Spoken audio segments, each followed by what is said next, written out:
जय हिंद प्यारे भाई और बहन। स्वागत है आप सभी लोगों का हमारे आज के इस चैप्टर नंबर 3 मानव जनन में। किसके चैप्टर जनन 3 में? तो बायोलॉजी के, क्लास 12th बायोलॉजी के मानव जनन में। चलिए शुरू करते हैं। बस कॉपी पेन लेकर के बैठना है, बाकी सब आपका कंप्लीट हो जाएगा। मैं आपको डेली बेसिस पर चैप्टर वाइज आपको एमसीक्यूज करवा रहा हूँ, ऑब्जेक्टिव, जो कि बहुत ही ज्यादा आपका फायदेमंद होने वाला है 2026 के एग्जामिनेशन के लिए। तो बिल्कुल हमारे चैनल से जुड़ जाइए। और चलिए स्वागत है आप लोगों का आज के इस नए से सवाल में। सबसे पहला सवाल है, सर्टोली कोशिकाएं किस हार्मोन द्वारा नियंत्रित होती है? वो आपका एफएसएच हार्मोन हो जाएगा।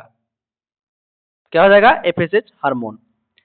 आगे देखिएगा, मनुष्य में शुक्राणुओं की क्षमता कहाँ विकसित होती है? वो आपकी विकसित बी हो जाएगा, वृषण में होती है। देखिए, वृषण इसलिए बोलते हैं जी क्योंकि वृषण में स्टोर होता है शुक्राणु। यहाँ पर एक्चुअल जो इसका आंसर सही होना चाहिए वो होना चाहिए अधिवृषण, क्योंकि अधिवृषण में सारा का सारा जो है कि स्टोर होता है और वहीं पर है जो कि विकास की क्षमता भी वहीं पर उत्पन्न होती है। लेकिन यहाँ पर सवाल कहा गया कि मनुष्य में शुक्राणुओं की क्षमता कहाँ विकसित होती है? इसका सही ऑप्शन होना चाहिए अधिवृषण, लेकिन यहाँ पर ऑप्शन में नहीं है, इसलिए यहाँ पर वृषण लगा रहे हैं हम, ठीक है। बल्कि वृषण का काम सिर्फ एक है कि शुक्राणुओं का निर्माण करना। आगे बढ़ते हैं। आगे सवाल आपका है, अंडोत्सर्ग के पश्चात अंडाणु किस कोशिका समूह से घिरा होता है? वो आपका कोरोना रेडिएटा से होता है। अरे किससे होता है? तो कोरोना रेडिएटा से होता है। आगे सवाल देखिए कि निम्नलिखित में से कौन सी कोशिका अगुणित होती है? अरे बाबू, आपको बताना है कि कौन सी अगुणित होती है। आपको बताना है कि कौन सी अगुणित होती है। अगर इतना पढ़े होंगे तो आपको जरूर पता होगा, वो द्वितीयक अंडक होती है। आपका डी हो जाएगा। आगे देखिएगा, तो प्रेगनेंसी के कितने महीने के बाद भ्रूण के पाद एवं अंगुली विकसित होती है?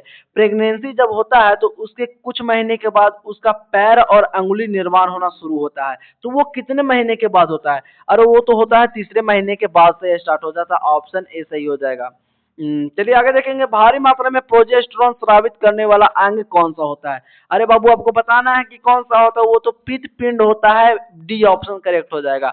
आगे सुनिएगा सवाल, शुक्राणु का संचरण किनके द्वारा होता है? उसके पूंछ के द्वारा होता है। देखिएगा, आपको जब भी आप लोग देखेंगे तो शुक्राणु का 3 भाग होता है मेन रूप से, एक ऊपर का भाग, एक बीच का भाग, एक पूंछ का भाग। तो सबसे ज्यादा जो माइटोकॉन्ड्रिया किस भाग में होता है आपको ये बताना है। तो ये आपका होता है मध्य वाले भाग में। इसका भी जवाब आपको याद रखना है क्योंकि आगे आपको इसका जरूरत पड़ने वाला है। तो सबसे ज्यादा माइटोकॉन्ड्रिया कहाँ पर पाया जाता है? तो आपके बीच यानी मध्य वाले भाग में। और वो जो शुक्राणु है वो किसके माध्यम से संचलन यानी विचलन कर सकता है? तो वो आपके पूंछ के माध्यम से। आप लोग कभी भी देखे होंगे तो पूंछ जो है उसका हमेशा इधर से उधर डोलते रहेगा और वो आगे बढ़ते रहेगा। आगे बात करते सवाल पर हम अपने, जब नर आकार की मादा से भिन्न हो तो उसे क्या कहा जाता है? अरे उसे बी कहते हैं, यानी कि यौन द्विरूपता कहते हैं, उसे यौन द्विरूपता कहते हैं।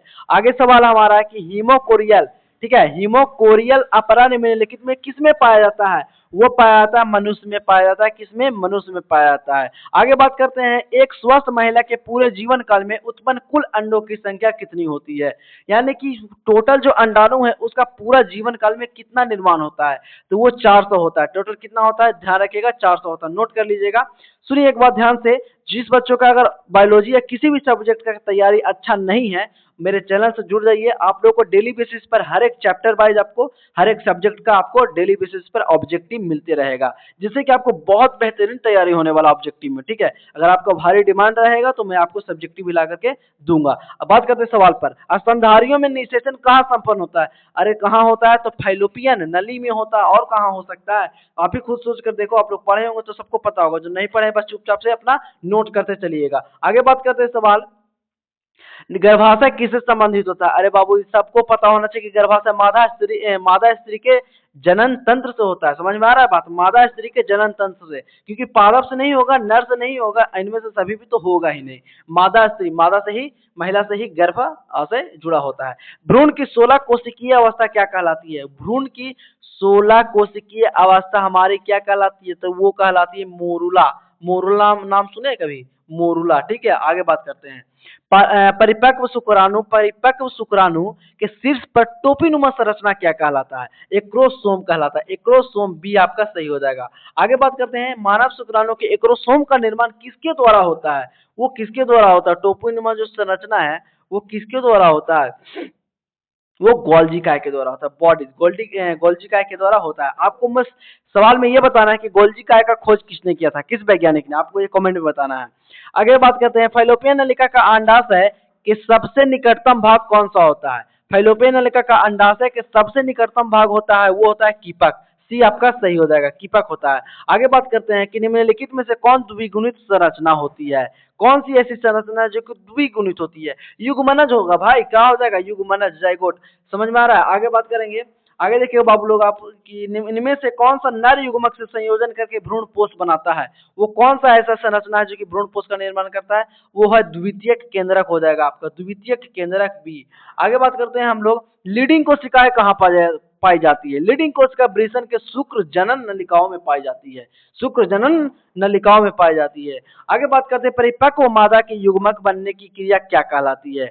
परिपक्व मादा की युग्मक बनने की क्रिया अंड जनन कहलाती है, आपका सी करेक्ट हो जाएगा। आगे बात करते हैं कि यौन आरंभ होने के समय प्रथम आवर्त चक्र यानी फर्स्ट मासिक यानी पहला जो मासिक चक्र है वो क्या कहते हैं उसे हम लोग, तो उसे हम लोग रजो दर्शन कहते हैं। उसे क्या कहते हैं, रजो दर्शन या मीनार्क कहते हैं। रजो निवृत्ति उसे कहते हैं यानी कि जब महिला का मासिक चक्र बंद हो जाता है। मासिक चक्र क्या हो जाता है बाबू, बंद हो जाता है। मतलब कि जो हर 28 दिन पर जो मासिक चक्र एक होता है, पीरियड, जिसको हम लोग मेंस्ट्रुएशन साइकिल बोलते हैं, है ना, जो कि रक्त के रूप में 3 से 4 दिन तक बहता रहता है, वो कब समाप्त हो जाता है, तो 50 वर्ष में। वो उसे ही हम लोग रजो निवृत्ति बोलते हैं। अंडोत्सर्ग क्या होता है जी, तो जब भी अंडाशय से एक अंडाणु बाहर निकलता है हर 28 दिन पर, तो उसे हम लोग अंडोत्सर्ग कहते हैं। ठीक है, आगे बात करते हैं, गर्भाशय के भीतरी स्तर को हम लोग क्या बोलते हैं, गर्भाशय के भीतरी स्तर को हम लोग एंडोमेट्रियम कहते हैं। एंडोमेट्रियम सी आपका सही हो जाएगा। आगे बात करते हैं, युग्मक गैमेट का निर्माण क्या कहते हैं, यानी गैमेट्स के निर्माण को क्या कहते हैं, तो गैमेट्स के निर्माण यानी युग्मक के निर्माण को युग्मक जनन बोला जाता है। आगे सुनिएगा, बी हो जाएगा उसका। ठीक है, आगे देखिएगा, जनन अंग किस भ्रूणीय जनन परत से विकसित होता है। आपका क्या होगा, जनन अंग किस भ्रूणीय जनन परत से विकसित होता है। मेसोडर्म, मेसोडर्म, मेसोडर्म बी आपका सही हो जाएगा। आगे सुनिएगा सवाल, आगे है कि फर्टिलाइजिंग प्रोटीन कहाँ पाया जाता है, या फिर कहें तो जीन कहाँ पाया जाता है, तो जीन आपका जो है शुक्राणु के सतह पर पाया जाता है, आपका बी सही हो जाएगा।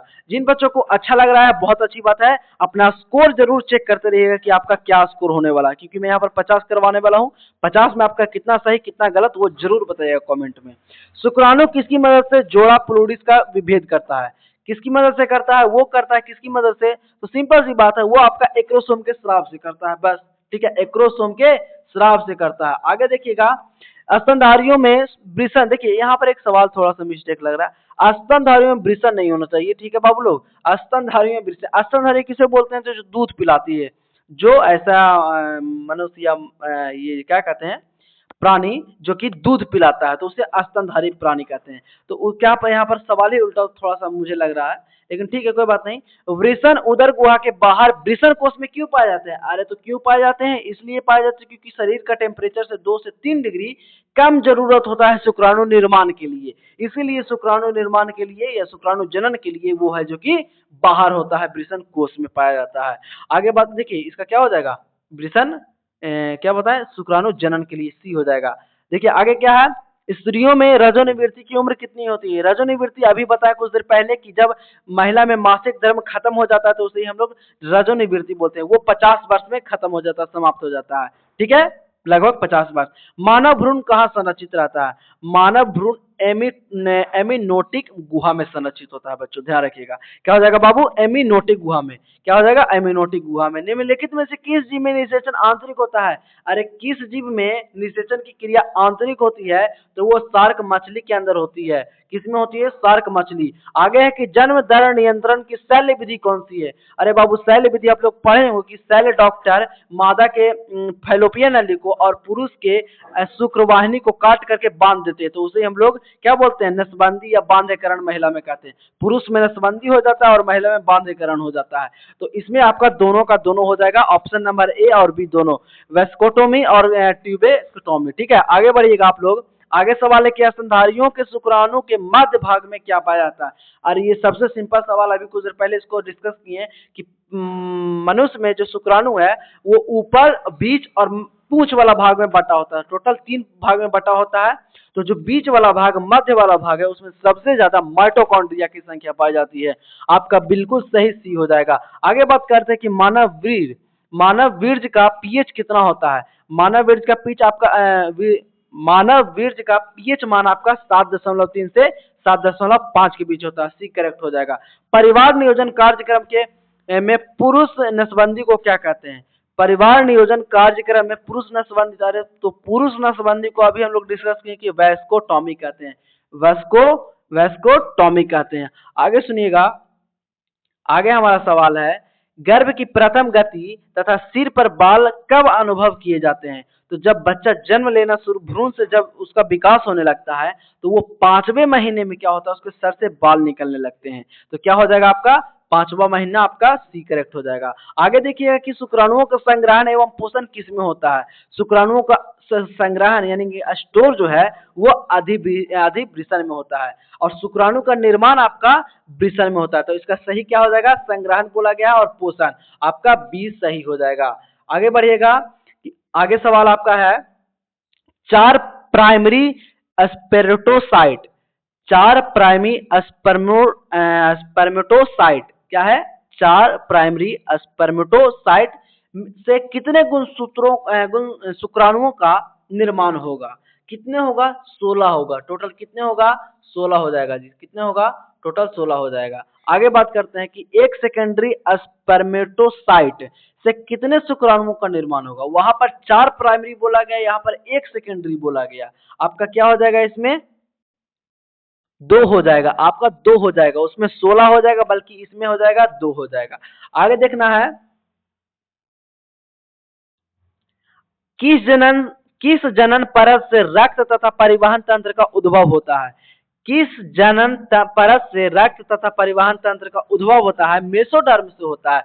मेसोडर्म बी हो जाएगा आपका। आगे बढ़ेंगे, आगे देखिएगा आप लोग की इम्प्लांटेशन से पहले भ्रूण को पोषण कहाँ से मिलता है। वो मिलता है गर्भाशय के श्रवण से, गर्भाशय के श्रवण से मिलता है। आगे सुनिएगा सवाल, आगे क्या है आपका कि अंडोत्सर्ग और कॉपर्स ल्यूटियम के विकास के लिए उत्तरदायी हार्मोन कौन सा होता है। वो आपका हार्मोन होता है एलएच। एलएच मीन्स क्या, कहाँ गया जी, एलएच लैटिनाइजिंग हार्मोन। आगे सुनिएगा, प्रसव को प्रेरित करने हेतु डॉक्टर क्या इंजेक्ट करते हैं। प्रसव को प्रेरित करने हेतु डॉक्टर क्या इंजेक्ट करते हैं, तो ऑक्सीटोसिन हार्मोन इंजेक्ट करते हैं, डी।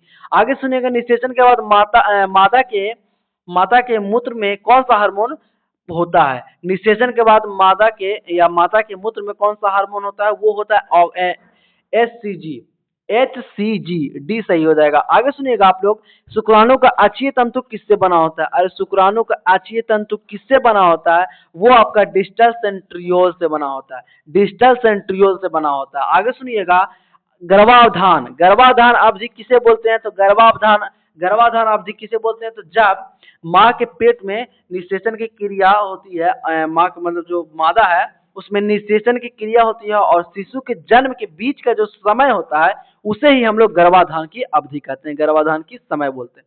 आपका सी करेक्ट हो जाएगा, सी हो जाएगा सही। आगे बढ़ेगा, आगे क्या है कि क्लीवेज यानी कि विदलन समसूत्रण विभाजन से अलग होता है, क्योंकि यह क्या होता है, तो यह जाइगोट में होता है। यह क्या होता है, यह जाइगोट में होता है। आगे सुनिएगा सवाल कि निम्नलिखित में से गर्भाशय के स्तर में प्रत्यारोपित होता है, वो क्या होता है प्रत्यारोपित, वो आपका हो जाएगा ब्लास्टोसिस्ट। क्या हो जाएगा, ब्लास्टोसिस्ट, आपका डी हो जाएगा। आगे देखिएगा बाबू, आगे क्या है आपका सवाल कि हार्मोन जिसका मासिक चक्र में कोई योगदान ही नहीं है, उसे हम लोग क्या बोलते हैं, उसे टीएसएच बोलते हैं। टीएसएच हार्मोन क्या हो जाएगा, टीएसएच हार्मोन, जो कि मासिक चक्र में उसका कोई भूमिका होता ही नहीं है। आगे देखिएगा, आगे सवाल आपका क्या हो जाएगा, एक सेकेंड, कि निषेचन अंडे का प्रतिस्थापन गर्भाशय में कब होता है। वो आपका निषेचन के 7 दिन के बाद होता है। जो अंडा आपका निषेचित हो गया वो जाके गर्भाशय में टोटल निषेचन के 7 दिन के बाद वहां पर प्रतिस्थापित हो जाएगा। ठीक है, बात समझ में आ गया। तो ये जो आपका है टोटल, एक सेकेंड और है सवाल की नहीं, देख लेते हैं एक बार, एक सवाल और बच गया आपका। विकासशील शुक्राणुओं को पोषण कौन प्रदान करता है, वो आपका सर्टोली कोशिकाएं प्रदान करता है। कौन करता है, सर्टोली कोशिकाएं प्रदान करता है। चलिए ये हो गया आपका टोटल कितने क्वेश्चन, 50 क्वेश्चन। कितने टोटल हो गए, 50 क्वेश्चन कंप्लीट हो गए। अब आप लोग को बताना है, आपको कमेंट में जवाब देना है कि आप लोग को 50 में से 50 आउट ऑफ कितने सही और कितने गलत हुए। जल्दी से कमेंट कीजिए और अपना स्कोर शेयर कीजिए मेरे साथ कि आप लोगों का कितना सही और कितना गलत हुआ। और जिन बच्चों को कुछ दिक्कत आ रही है, कुछ प्रॉब्लम आ रही है पढ़ने में कि सर मेरा कोर्स या सिलेबस कंप्लीट नहीं हुआ, अरे टेंशन मत लो, कुछ समय अभी बचा हुआ है, उसमें हम लोग खींच लेंगे अच्छा तरीका से। अभी आप लोग मन से जितना मैं करवा रहा हूँ, एक चैप्टर से लेकर के बायोलॉजी का जितना चैप्टर है सबका एमसीक्यू बहुत अच्छे तरीके से धड़ल्ले तरीके से पढ़ लीजिए। आपको मैं इस चैनल पर प्ले लिस्ट में जाइएगा तो आपको हर एक सब्जेक्ट का हर एक चैप्टर वाइज आपको एमसीक्यूज मिल जाएगा, ठीक है। तो टेंशन नहीं लेना, आपको बस इतना कर लेना, इससे ज्यादा कुछ है ही नहीं, ठीक है, इससे ज्यादा कुछ भी नहीं है, ठीक है। तो आप लोग अपना स्कोर बता दीजिएगा एक बार कि कितना सही हुआ कितना गलत, उसके बाद आपसे मिलेंगे चैप्टर नंबर 4 के साथ। तब तक के लिए जय हिंद,